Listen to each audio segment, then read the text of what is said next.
Now let's bring in Rawad Taha in Beirut. Rawad, what has the Lebanese side have to say about all of this? Well, first, good afternoon to you and to the audience. This is really a historical deal for Lebanon.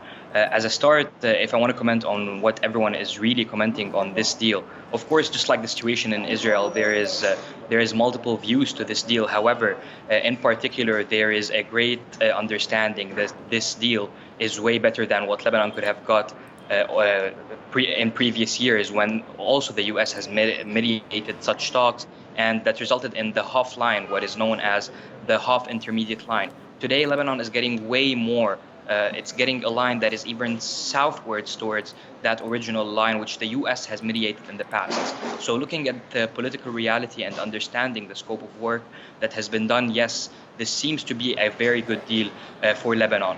Some speculate that there could have been even further pressure from the Lebanese side in adopting a different maximalist approach, in which Line 21, which even moves southwards and claims parts of Israel's Karish gas field as the original border for the Lebanese maritime border. But in general, everyone is agreeing that this is a good deal here today in Lebanon, especially at a time when Lebanon is in dire need of starting the gas exploration process, at a time when all other neighbor countries, be it Cyprus, be it Israel, be it Egypt, have already are way ahead in such a process. And in particular, there is a great relief to some extent that Total, the French company, which is expected to start its exploration in block number 9, where the Kana speculated gas field is, it's part of the agreement. So there is a great relief that it is really the time to put Lebanon on the real track for, kicking off its gas exploration process, which has started way before in other neighboring countries. In terms of the technicalities of the deal,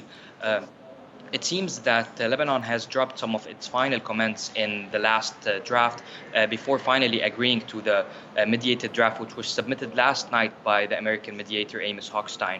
So we're seeing that the Lebanese side, and in a very fast process earlier this morning, the heads of the state, be it the head of the parliament, the president, and the prime minister, they all had a look of the final draft, which was received overnight, and they seem to have already announced that Lebanon is agreeing to this final draft. In terms of the technicalities, we're looking at some sort of an agreement that is not directly happening with the state of Israel, given the fact that Israel and Lebanon are still in the enemy state. So it seems that Lebanon will sign an agreement with the U.S., where they will send and deposit a message of what the terms of the agreement are, but there will be no formal agreement or no formal signing between Lebanon and Israel.